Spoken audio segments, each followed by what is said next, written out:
नमस्कार, स्वागत है आपका हमारे इस दिव्य श्रृंखला शिव महापुराण में।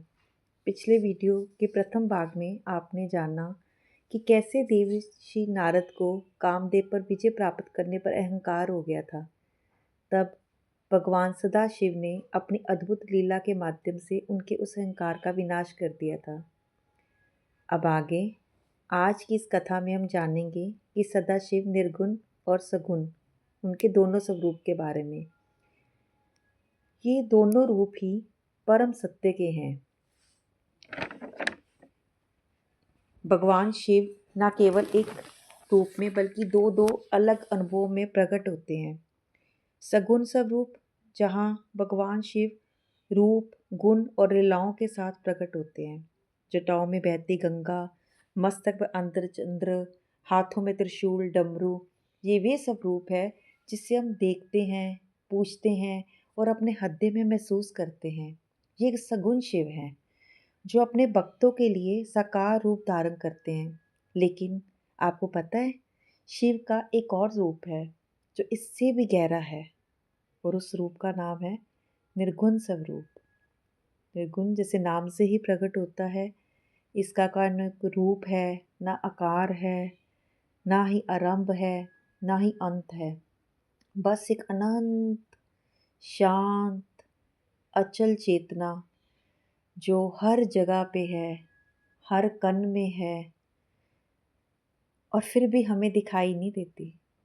यही निर्गुण शिव हैं जो इस संपूर्ण ब्रह्मांड का मूल सत्य है। शिव महापुराण हमें सिखाते हैं सगुण और निर्गुण दोनों अलग नहीं हैं, एक ही सत्य के दो पहलू हैं। हम भगवान के जिस रूप को देखते हैं, जिसकी मूर्ति में मंदिर में पूजा करते हैं, वो सगुण रूप है। और जब हम उसी सत्य को अपने भीतर, अपने अंदर अनुभव करने लग पड़ते हैं, तो वो भगवान का निर्गुण रूप है। इसलिए भक्ति से शुरू होकर ज्ञान में विलीन हो जाना ही शिव की ओर बढ़ने का मार्ग है। तो आइए इस दिव्य ज्ञान को हम अपने जीवन में उतारें और भगवान शिव के इन दोनों स्वरूपों को समझने का प्रयास करें और श्रद्धा और भक्ति के साथ इस दिव्य कथा का अगला अध्याय आरंभ करते हैं। ओम नमः शिवाय।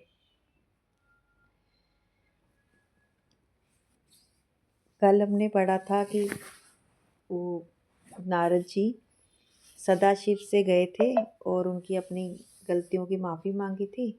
अब उसके बाद नारद जी वहाँ से होते हुए ब्रह्मा जी के पास गए और उनकी हाथ जोड़ के स्तुति करते हुए बोले, हे पिता, मैं सदाशिव के बारे में और जानना चाहता हूँ। वो निर्गुण होकर भी सगुण कैसे हो सकते हैं?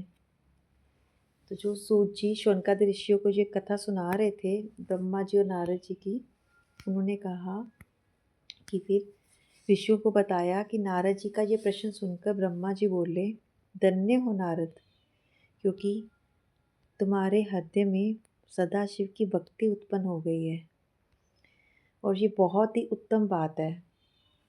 जिस समय सृष्टि का कहीं चिन्ह भी नहीं था, उस समय भगवान सदाशिव निर्गुण रूप में सर्वत्र व्याप्त थे। योगी जन उनका भजन करते थे, लेकिन उनका आदि अंत तो वो भी नहीं जानते थे।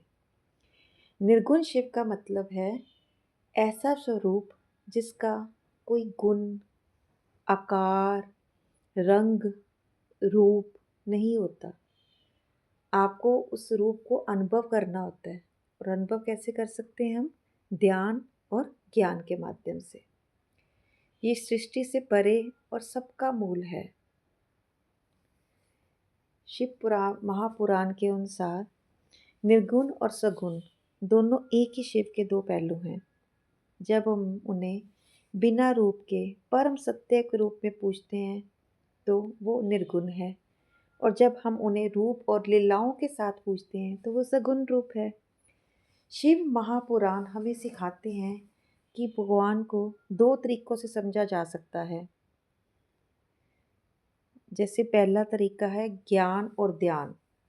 जब हम हमें ज्ञान आता है, हम कुछ भगवान का कुछ जानते हैं, उनके जिज्ञासा में कुछ सीखते हैं, तो वो जो ज्ञान आता है और उसमें हम जब ध्यान करते हैं ना उनका, तो हम उनकी निर्गुण रूप में पूजा कर रहे होते हैं।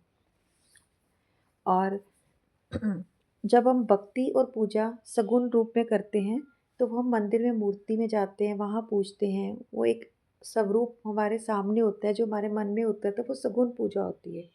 लेकिन ये दोनों अलग नहीं है, एक ही परम शिव है। जैसे सूर्य और रोशनी अलग नहीं है। जब हम मंदिर में पूजा से शुरुआत करते हैं, वो सगुण भक्ति है। धीरे धीरे हमारी भक्ति में हम आगे बढ़ते हैं, धीरे धीरे वो भक्ति हमारे मन के अंदर जाती है। फिर सब रूप नहीं रहता, वो भक्ति, वो ध्यान शुरू हो जाता है, वो निर्गुण अनुभव है। इसलिए कहते हैं भक्ति से ज्ञान, ज्ञान से मोक्ष। जैसे लहरें हैं, वो अलग दिखती हैं, लेकिन असल में वो समुंदर ही तो है। इसी तरह शिव का सगुण रूप उसी अनंत शिव निर्गुण की अभिव्यक्ति है।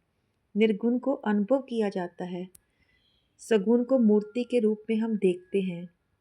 इसलिए जो हमारी बुद्धि है ना, वो तो सगुण तक जाती है। जो मूर्ति हम देख रहे हैं ना, उसी मूर्ति में हमारे मन की इच्छाएं वगैरह सब उसमें आता है, तो हम सगुण की पूजा करते हैं। धीरे धीरे हम ध्यान लगा के बैठ जाते हैं जब, तो यही ध्यान निर्गुण तक चला जाता है। जब तुम मंदिर जाते हो, पूजा करते हो, प्रार्थना करते हो, भावनाएं आती हैं, जैसे अंदर भक्ति आ जाती है, प्रेम उमड़ता है प्रभु के प्रति, डर आ जाता है, कभी अपना डर होता है अपने अंदर, उस डर में हम भगवान को पूछते हैं कि हमारा ये डर दूर कर दो। आशा आती है कि भगवान जी हमारी मनोकामना, हमारे डर सब दूर कर देंगे। हम कहते हैं हे शिव हमारी मदद कीजिए, हमारी मदद कीजिए। तो इसमें क्या होता है कि दो लोग आ जाते हैं, एक भगवान और एक भक्त।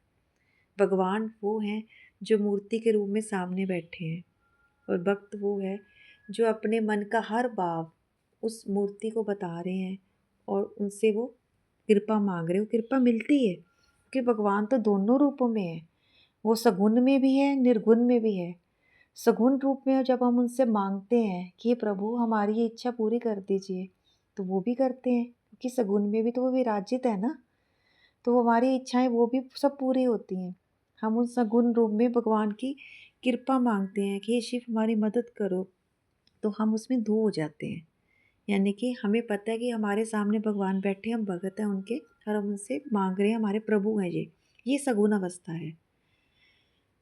कि हम सगुण रूप में धीरे धीरे क्या होता है कि हम ध्यान करते करते महसूस करते हैं कि भगवान हमारे अंदर भी हैं।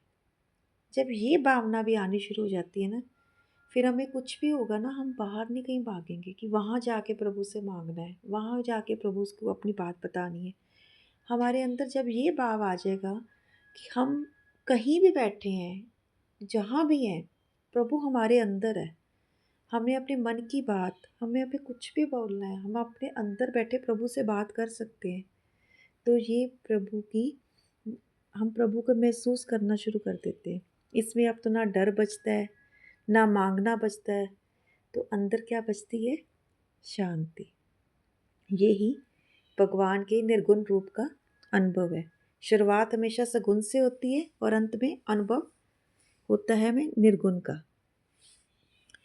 तो बस मन को शोर के पीछे छुपी शांति को पहचानना है। दोनों एक ही शिव के रूप हैं, बस अनुभव का स्तर बदल जाता है।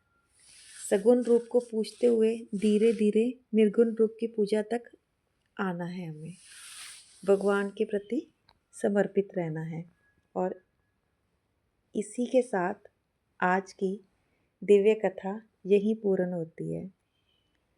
हमें सदैव अपने मन को विनम्र और भगवान के प्रति समर्पित रखना चाहिए कि प्रभु हमारे अंदर ही विराजमान है। अगर आपको ये कथा पसंद आई हो तो इसे अपने प्रियजनों के साथ अवश्य साझा करें, और ऐसे ही दिव्य ज्ञान के लिए हमारे साथ जुड़े रहिए, हमारे साथ बने रहिए। जल्दी ही मिलेंगे शिव महापुराण की अगली अद्भुत कथा के साथ, प्रभु इच्छा से। तो बोले हर हर महादेव, हर हर महादेव, हर हर महादेव। तो हाथ जोड़कर अपने अंतर्मन में ध्यान लगाते हुए बोलते हैं ओम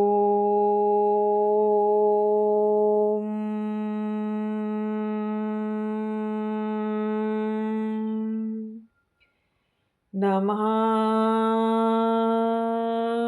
शिवाय।